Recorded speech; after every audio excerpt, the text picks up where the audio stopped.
Nós vamos falar neste 2020, março 9, segunda-feira, continuando os estudos, oferecimento da Igreja de Jesus, das Epístolas do Novo Testamento, a carta de Paulo a Colossenses.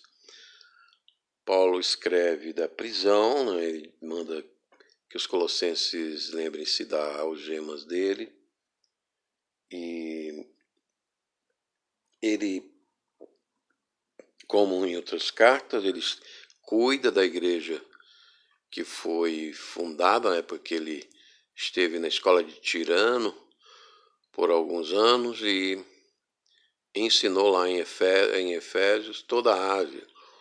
E Epáfras, provavelmente um dos seus discípulos, evangelizou esta cidade de Colossos. Bom, a autoria, a evidência interna é forte, é do apóstolo Paulo. No primeiro capítulo, ele endereça aos santos fiéis de Colosso e fala sobre a fé e o amor. E a esperança, a verdade, são os temas que ele trata no capítulo 1, que o conhecimento, né, também, e a luz, a harmonia, a paz, na conciliação do sangue, e o mistério da igreja, que é Cristo. Em nós, esperança da glória. 2 mistérios, do mistério de Cristo, o mistério de Deus. No capítulo 2, ele exorta o perigo das filosofias, mas para nós nos mantermos firmes na herança e despojar na carne. E aí ele usa as figuras da circuncisão como a circuncisão verdadeira e eterna de Cristo fez em nós no batismo, a circuncisão do próprio corpo adâmico do pecado, de suas paixões que militam contra o Espírito Santo que é recebido do alto. No capítulo 3,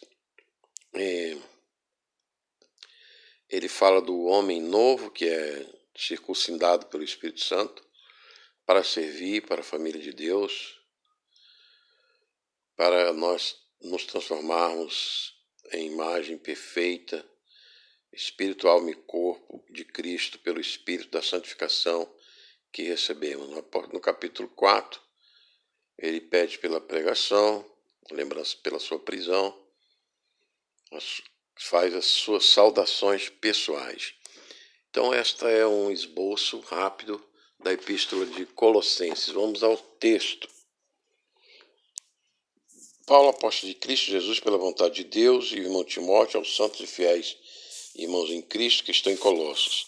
Que a graça e a paz de Deus, nosso Pai, estejam com vocês. Damos sempre graças a Deus, Pai de nosso Senhor Jesus Cristo, quando oramos por vocês, desde que ouvimos da fé que vocês têm em Cristo Jesus e do amor que vocês têm por todos os santos, por causa da esperança que está guardada para vocês nos céus. Desta esperança vocês ouviram falar anteriormente por meio da palavra da verdade do Evangelho que chegou até vocês. Esse Evangelho está produzindo fruto e crescendo em todo o mundo, e assim como acontece entre vocês desde o dia em que ouviram e entenderam a graça de Deus. Na verdade, isto vocês aprenderam de Epáfras, nosso amado conservo, em relação a vocês, fiel ministro de Cristo, o qual também nos contou do amor que vocês têm no Espírito. Então, Epáfras ouviu, aprendeu de Paulo, foi um discípulo de Paulo e evangelizou Colossos. Por essa razão também nós, desde o dia em que soubemos disso, não deixamos de orar por vocês e de pedir que transbordem do pleno conhecimento da vontade de Deus em toda a sabedoria e entendimento espiritual. Dessa maneira poderão viver de modo digno do Senhor para o seu inteiro agrado, frutificando em toda boa obra e crescendo no conhecimento de Deus. Assim vocês serão fortalecidos com todo o poder, segundo a força da sua glória, em toda a perseverança e paciência com alegria, dando graças ao Pai que os capacitou a participar da herança dos santos na luz. Herança é um pacto, é um contrato feito unilateralmente por Deus conosco, mandando seu Filho, construindo as casas celestes, a morada do Pai, para que nós alcancemos essa herança, esse acordo que ele fez de reconciliação e de paz no sangue de Cristo, que nos libertou do poder das trevas e nos transportou para o reino do seu Filho amado, em quem temos a redenção e a remissão dos pecados. A redenção é a compra da nossa salvação, que o preço da nossa salvação, a nossa alma é caríssimo. Foi comprado com o sangue preciosíssimo de Cristo, não com ouro nem com prata. E remissão dos pecados é a limpeza, a retirada da culpa e da penalidade dos nossos pecados. Também ele levou. Então ele na cruz fez a nossa redenção, nos comprando e nos remiu da culpa e da ira de Deus. Ele é a imagem do Deus invisível, primogênito de toda a criação. Então é inconcebível que nós pensemos que vamos sofrer a ira de Deus. Em 2 Tessalonicenses diz que Cristo nos redime, nos tira da ira nos livra da ira de Deus. Por quê? Porque a sua remissão é eficaz na cruz, senão nós teríamos que tirar a eficácia da cruz de Cristo. Então, pois nele foram criadas todas as coisas, no céu e sobre a terra, os visíveis e invisíveis, seja o trono, seja soberanias, quer principado, quer potestade, tudo foi criado por meio dele e para ele. Ainda não vemos ainda Cristo com todo esse poder, porque ainda estão se submetendo aos seus inimigos, o último inimigo é a morte, como diz o autor de Hebreus, que eu acho que é Paulo. No último vídeo aí, nós temos na nossa lista de vídeos o estudo da carta de Hebreus. Ele é antes de todas as coisas, nele tudo subsiste. Ele é a cabeça do corpo, que é a igreja, ele é o princípio, o primogênito dentre os mortos, para ter a primazia em todas as coisas. Porque Deus achou por bem que nele existe toda a plenitude, e que, havendo feito paz pelo sangue da sua cruz, por meio dele, reconciliar-se consigo. Então veja, Pai, Filho e Espírito Santo, a Trindade vive em paz, em harmonia. E essa harmonia, essa paz, Cristo trouxe, mas para isso ele teve que sofrer a penalidade, para nos restituir a paz com Deus, o Pai. E essa foi o preço da nossa salvação, redenção e remissão. E reconciliando agora todas as coisas com o mistério da igreja, a noiva, e vocês que no passado eram estranhos e inimigos do entendimento pelas obras más que praticavam, agora, porém, eles reconciliam no corpo da sua carne, mediante a sua morte, para preservá-los diante deles santos, inculpáveis e irrepreensíveis. Se é que vocês permanecem na fé, alicerçados e firmes, não se deixando afastar da esperança do Evangelho, que vocês ouviram e que foi pregado a toda criatura debaixo do céu, e do qual eu, Paulo, me tornei ministro. Então, Paulo, ele teme que filosofias humanas, as ideologias políticas entrem no Evangelho e corrompam a mensagem da redenção e da remissão na cruz, que ele se gloriava. Agora me alegro nos meus sofrimentos por vocês e preencho o que resta das aflições de Cristo na minha carne a favor de seu corpo, que é a igreja, de qual eu me tornei ministro, de acordo com a dispensação da parte de Deus, que me foi confiada em favor de vocês, para dar pleno cumprimento à palavra de Deus. Então ele era eficaz, objetivo. Nos 12 anos que o seu ministério no mar Mediterrâneo evangelizou o mundo inteiro. O mistério que esteve escondido durante séculos e gerações, mas que agora foi manifestado aos santos. A este Deus quis dar a conhecer a riqueza da glória deste mistério entre os gentios, que é Cristo em vocês, a esperança da glória. Dois mistérios, o mistério de Cristo e o mistério de Deus. É Cristo em nós, pelo Espírito Santo, habitando na sua igreja noiva, e a esperança da glória, da glorificação dessa noiva no corpo celeste, 1 Coríntios capítulo 15. Este Cristo nós anunciamos, advertindo a todos, ensinando a cada um em toda sabedoria, a fim de que apresentemos cada pessoa perfeita em Cristo, para que esse fim que eu me empenho, esforçando-me o mais possível, segundo o poder de Cristo, que opera poderosamente em mim. Quero que saibam quão grande tem sido a nossa luta por vocês, pelos que moram em Laodiceia e por muitos outros que não me viram face a face. Faço isto para que o coração deles seja consolado e para que eles, vinculados em amor, tenham toda a riqueza da plena convicção do entendimento para conhecimento do mistério de Deus, que é Cristo, em que estão todos os tesouros da sabedoria e do conhecimento. Digo isso a vocês para que ninguém os engane com argumentos falaciosos. Então, muitas pessoas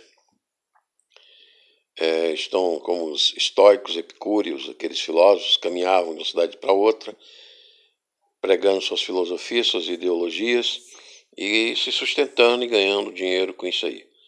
Por isso que Paulo preferiu o ministério mais sacrificado, de trabalhar para se sustentar. Porque, embora ausente em pessoa e em espírito, estou com vocês, alegrando-me e verificando a boa ordem de vocês e a firmeza da fé que tem em Cristo. Então ele supervisionava a igreja de Colossos e as outras demais igrejas em que ele evangelizou e tinha discípulos. Portanto, assim como vocês receberam de Cristo Jesus, o Senhor, continue a viver nele, estando enraizados e edificados nele, confirmados na fé, como foi ensinado a vocês, crescendo em ação de graças. Tenham cuidado para que ninguém venha enredá-los com sua filosofia. Filosofias são ideologias políticas, né? Marxismo, materialismo, niilismo, todos esses ismos que saem das escolas filosóficas contaminam nações, às vezes levam à destruição, nazismo, fascismo, socialismo, comunismo, conforme a tradição dos homens, conforme o rendimento do mundo, e não segundo Cristo, porque nele habita corporalmente toda a plenitude da divindade. Também nele vocês receberam a plenitude, ele é o cabeça de todo principado e potestade, nele também vocês foram circuncidados, e não como a circuncisão feita por mãos humanas, mas pela emoção do corpo da carne, que é a circuncisão de Cristo. Aqui é interessante a analogia da circuncisão, do órgão masculino. Então ele diz que Cristo faz essa circuncisão no nosso espírito, ou seja, ele pega a nossa alma, o nosso espírito, tira desse corpo de adâmico e leva para as coisas do céu, para a pureza, para a santificação do céu e para a esperança da vida eterna no corpo celeste também. Então é uma circuncisão que divide a alma, o corpo e o espírito e nos liga ao espírito, à glória e ao céu. Então é algo muito profundo. E difícil de entender, né? Difícil de imaginar e entender, mas é o que Paulo diz, é a circuncisão de Cristo. Esse é um mistério, também um outro mistério. Cristo em nós, Cristo é a nossa esperança e Cristo é a nossa circuncisão espiritual. Tendo sido sepultados juntamente com ele no batismo, no qual vocês também foram ressuscitados por meio da fé no poder de Deus, que o ressuscitou dentre os mortos. Então é por herança, herança é um contrato unilateral, né? Deus fez o testamento em Cristo, fez a obra da redenção e remissão, nós só temos que aceitar essa herança. E quando vocês estavam mortos nos seus pecados na incircuncisão da carne, eles deu vida juntamente com Cristo, perdoando todos os nossos pecados, cancelando o escrito da dívida que era contra nós, que constava de ordenanças, o qual nos era prejudicial, removeu inteiramente, cravando na cruz. Então você veja que o foco do Evangelho é isso aqui, a redenção, a nossa remissão. Não é prosperidade. A prosperidade faz parte, mas se nós pregamos esse Evangelho para as pessoas procurarem a Cristo por causa da prosperidade, estamos desviando o foco do Evangelho. O foco do Evangelho não é essa prosperidade, mas a nossa redenção e remissão no sangue de Cristo na cruz, a nossa circuncisão de espírito, para viver num corpo celeste e não num corpo adâmico mortal. E aguardar com paciência, alegria, esperança e perseverança a ressurreição, a manifestação da vinda de Cristo, a vinda nas nuvens de Cristo para nos retirar da terra, nos transformar em um corpo, depois 7 anos de tribulação, de juízo na terra, e finalmente o restante da igreja no céu, participando das bodas, arrebatada, ressurreta no corpo celeste, voltará para reinar no milênio com Cristo na terra. Essa é a esperança completa do Evangelho, mais tarde detalhado pelo apóstolo João, porque esta carta foi mais ou menos 67 depois de Cristo, e João escreveu lá depois de 90 depois de Cristo o Apocalipse, e detalhou mais essa esperança de que Paulo fala nas suas cartas. Portanto, que ninguém julgue vocês por causa da comida e bebida, ou dia de festa, lua nova, ou sábados, porque tudo isso tem sido sombra das coisas que haviam de vir, porém o corpo é de Cristo. Não deixe que ninguém se faça hábito para desqualificar vocês com o pretexto de humildade e culto de anjos, baseando-se em visões, estando cheio de orgulho, sem motivo algum, na sua mente carnal, e não retendo a cabeça, a partir da qual todo o corpo suprido e bem vinculado por suas juntas e ligamentos cresce, o crescimento que vem de Deus. Então aqui é não tirar a cabeça, que é Cristo, né? Com religiões falsas, com os judaizantes, voltando à lei de Moisés, as festas, dias, isso, aquilo, liturgia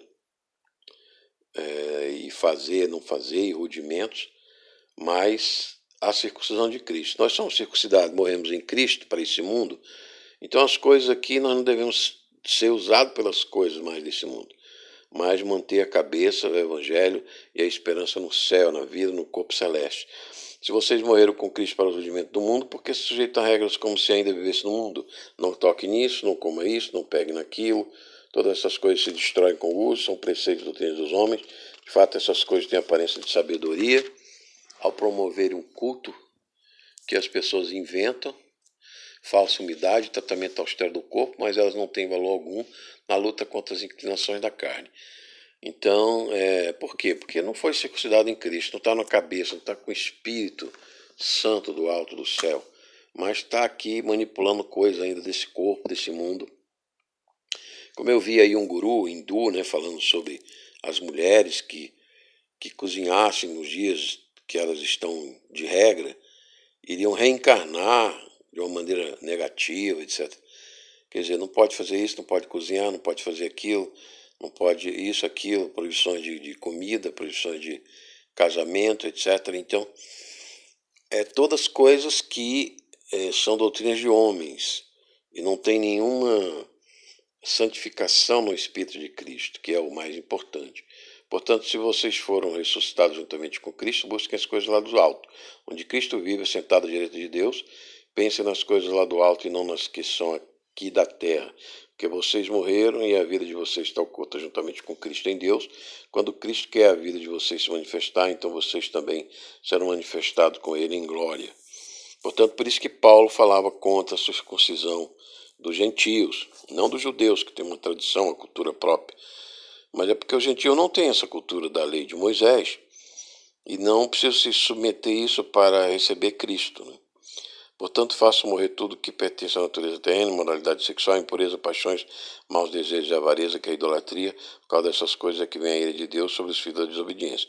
Repare a avareza do dízimo, das ofertas que Paulo recolhia, da solidariedade dos irmãos na igreja e aos pobres, como o concílio de Jerusalém determinou.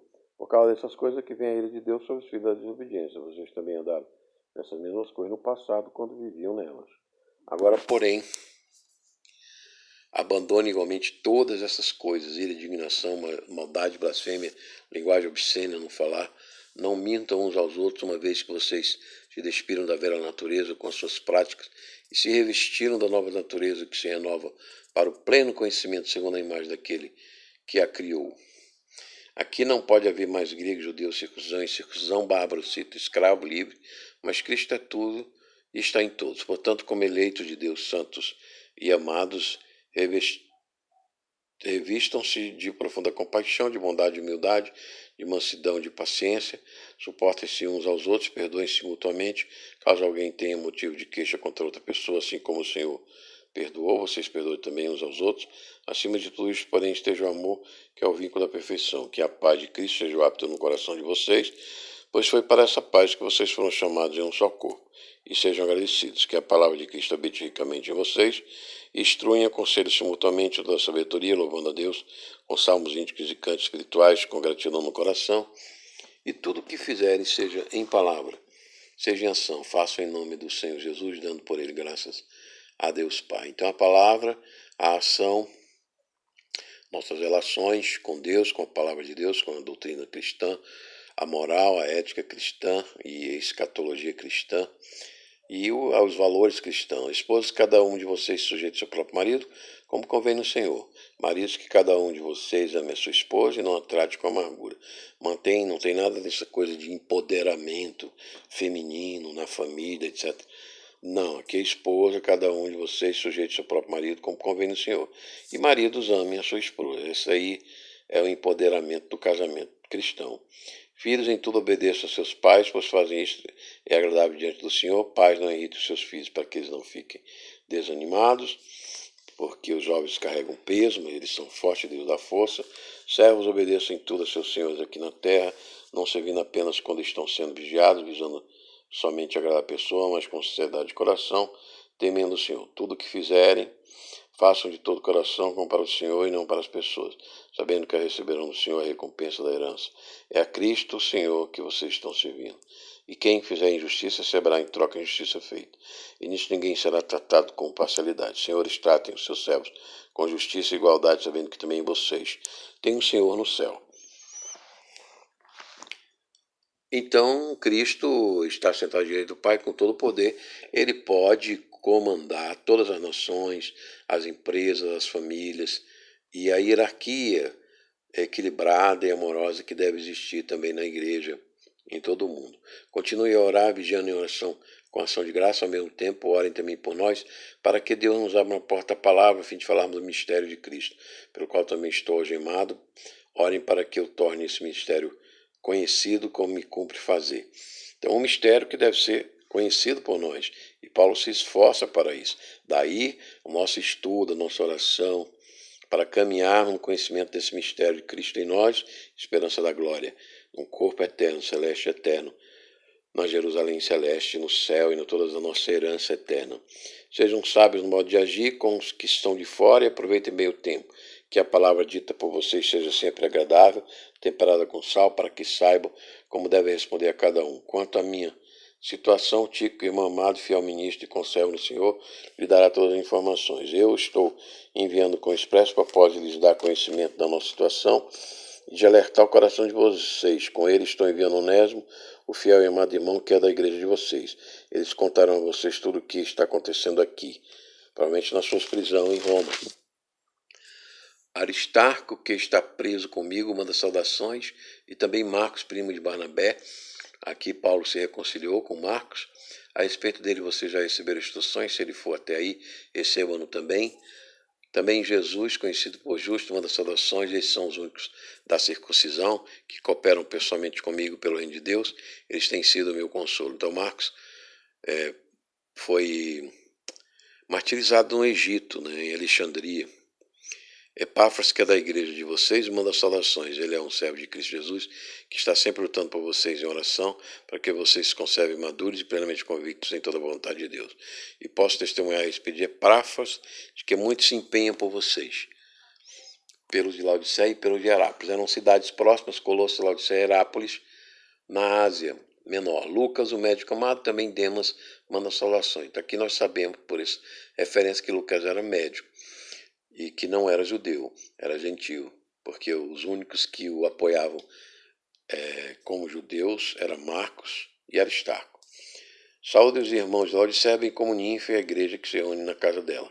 Então Ninfa, em Colosso, reunia a igreja, e lá também nós sabemos que Filemon também tinha posses e tinha também reuniões de culto na sua igreja, na sua casa.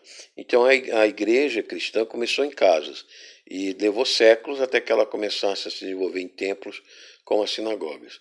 E depois que esta carta tiver sido lida entre vocês, façam que seja lida também nas igrejas de Laodicense, e vocês leiam também a carta que vier de Laodiceia. Alguns dizem que essa carta de Laodiceia é a carta de Éfeso, a gente não sabe. E digam a Arquipo, atente para o ministério que você recebeu no Senhor, cumprindo bem a sua tarefa. As saudações de próprio punho, Paulo, lembre-se das minhas algemas, a graça esteja com vocês. Então ele ditou, Paulo ditou, alguém escreveu, no final ele fez a saudação com a própria mão. Então essa é a carta de Colossenses, onde é falado muitas vezes a palavra mistério. E é isso que o mundo não entende, porque é um mistério mesmo, revelado pelo Espírito Santo. E as casas eram então as igrejas, os templos das igrejas cristãs nos primeiros séculos. E eu não sei porque agora, quando você tem igrejas em casa, alguns pastores chamam de desengrejados, Porque a igreja que eles consideram a igreja institucional, uma igreja de templos, mas isso não é bíblico, Como nós vemos aqui na carta de Colossenses. Espero que tenha iluminado, ajudado os irmãos.